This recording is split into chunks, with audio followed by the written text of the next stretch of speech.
तो बहन कुमारी मालती जी बहुजन समाज पार्टी ने कराने का काम किया। लेकिन बैकवर्ड समाज के लोगों मैं आपसे पूछना चाहता हूं कि जब आपकी नौकरी की बात आती है तो आप मंदिर बनाने में लग जाते हैं। जब आपके बेटे को रोजगार की बात आती है तो आप मेरे साथ कोई ईंट पूजा कराने में लग जाते हो। जब आपके बेटे के भविष्य का सवाल आता है तो आप 5 किलो राशन में मेरे साथ उपज जाते हो। जब आपके बेटे को लोकसभा में नेता बनने का अवसर आता है, विधानसभा में नेता बनने का अवसर आता है, जिला पंचायत सदस्य, गांव प्रधान, ब्लॉक प्रमुख, बीडीसी बनने का मौका आता है तो आप मेरे साथ को आरएसएस, समाजवादी पार्टी और कांग्रेस पार्टी के चक्कर में आकर के आप मेरे साथ को हमेशा गुमराह होने का काम करते हैं। यदि आप इसी तरीके से गुमराह होंगे तो मेरे साथ वो तो चाहते ही हैं, जो सरकार चला रहे हैं वो तो चाहते ही हैं कि जो आज के 100 साल पहले व्यवस्था थी, यानी जो हमको सड़क पर चलने का अधिकार नहीं था, जो हमें दास और गुलाम बना के रखा गया था, आरएसएस तो यही चाहती है कि देश के बहुजन समाज के लोग, मुस्लिम समाज के लोग ये मेरे साथ को फिर दास और गुलाम बन करके ये नरक भरी जिंदगी जिए। यही भारतीय जनता पार्टी चाहती है। और मेरे साथ को दूसरी तरफ बहुजन समाज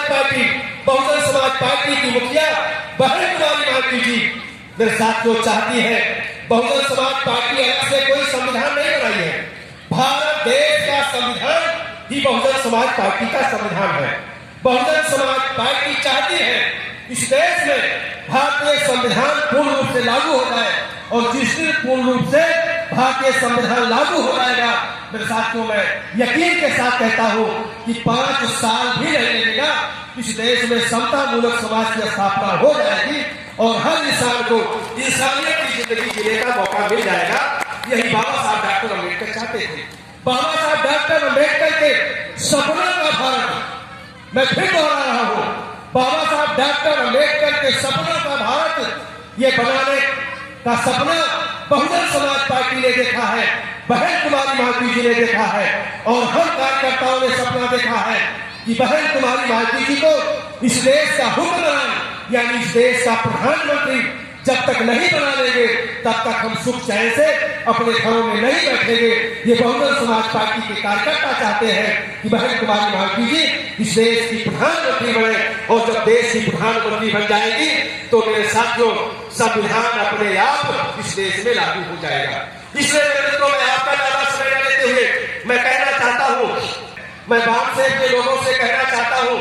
अगर इस देश में आरएसएस का कोई मुकाबला कर सकता है तो अम्बेडकरवाद और अम्बेडकरवाद को चलाने वाले बामसेन के लोग ही मेरे साथियों आरएसएस का मुकाबला कर सकते हैं। आरएसएस के लोग मेरे साथियों वही बात प्रचारित करते हैं जिससे भारतीय जनता पार्टी को फायदा होगा। अब एक सोची समझी साजिश के तहत चुनाव आया भी नहीं कि बहुजन समाज पार्टी के बारे में टिप्पणी होना शुरू हो गया। क्या टिप्पणी हुआ? अगर बहन जी यदि किसी उद्योगपति के घर में पैदा हुई होती तो बहन जी को लोग सूरज और चांद की तरह मानते, लेकिन वो चूंकि दलित के घर में पैदा हुई, गरीब के घर में पैदा हुई, इसलिए मेरे साथियों जितना उन्होंने आजादी के बाद लंबे समय के बाद जो 4 बार थोड़े समय तक की सरकार चलाने का मौका मिला,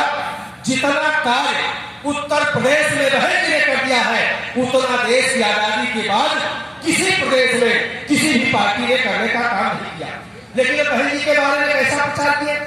चौराहे पर बैठे थे और भाई गजब की मीडिया है,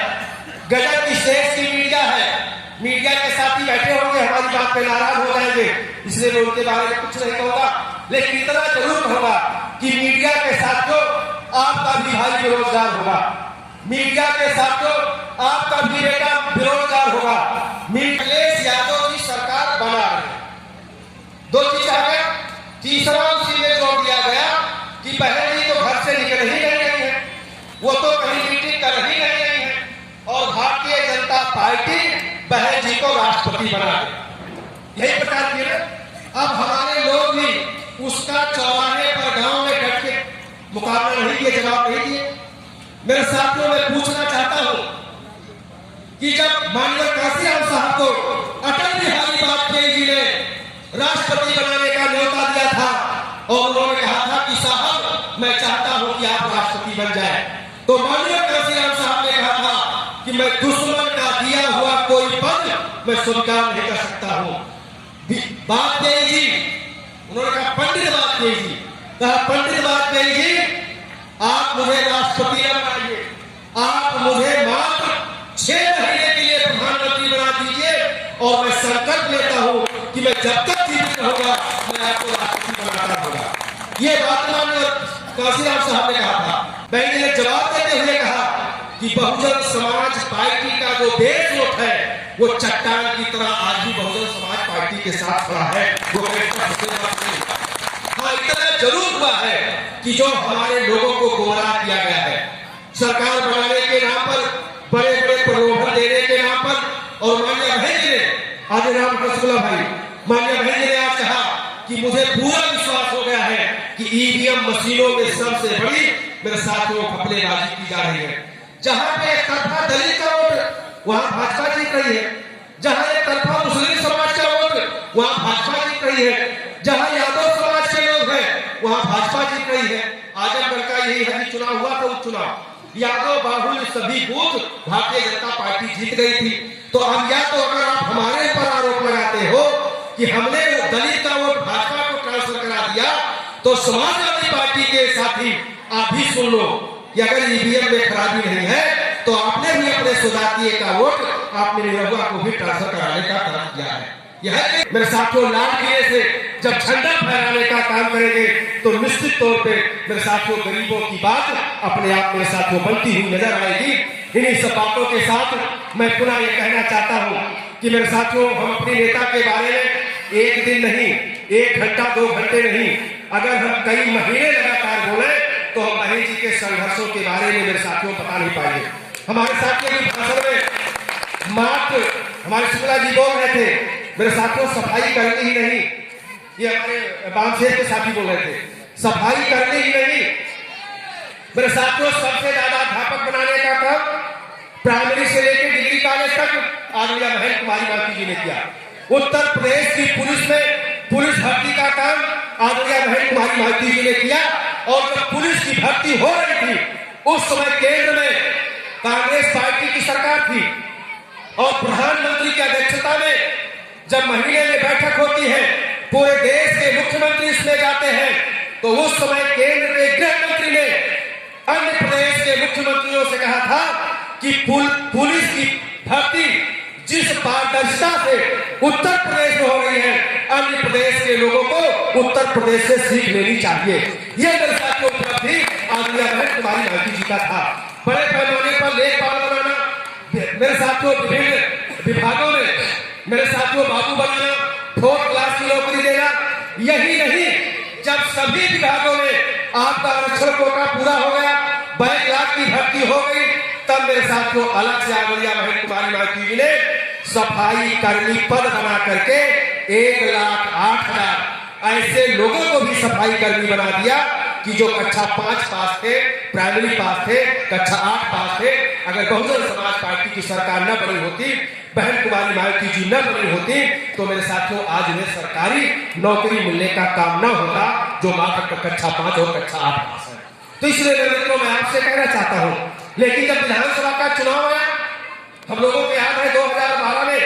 जब मेरे साथियों विधानसभा का चुनाव हो रहा था,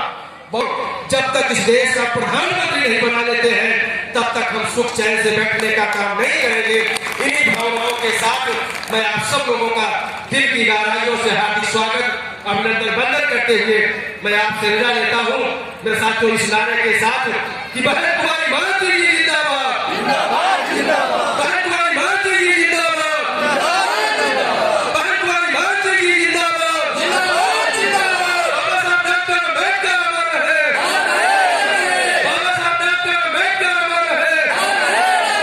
माननीय मसीहा काशीराम साहब अमर रहे, माननीय मसीहा काशीराम साहब अमर रहे, बहुजन समाज पार्टी जिंदाबाद, जिंदाबाद, जिंदाबाद, बहुजन समाज पार्टी जिंदाबाद, जिंदाबाद, जिंदाबाद, बीएसपी की क्या पहचान, नीला झंडा हाथी किसान, बीएसपी की क्या पहचान, नीला झंडा हाथी किसान, बहन जी जियो हजारों साल, साल के दिन होता बहन जी जियो हजारों साल, साल के दिन होता। बहुत बहुत धन्यवाद। जय भीम, जय भारत।